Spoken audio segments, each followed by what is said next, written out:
يقول العيد أقبل والتهاني واجبه، لا بد ما بارك لكم يا حاضرين، ما صاحب إلا من يهني صاحبه.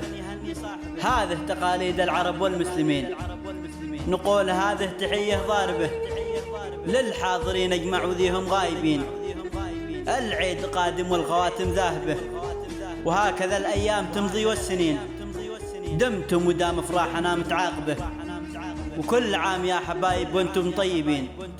هذا هدية من مشاعر ساكبه، تنفح بعطر الكاذية والياسمين، من قلب راغب ومن نوايا راغبه، لأصحابنا في الوتس كامل أجمعين، والأرض اللي عليها قاطبه، مني لهم أجمل تحية كل حين، ويجعل الفرحة للصحب عاقبه، ويسعد الرحمن من قلبه حزين، ويجعل الفرحة للصحب عاقبه، ويسعد الرحمن من قلبه حزين.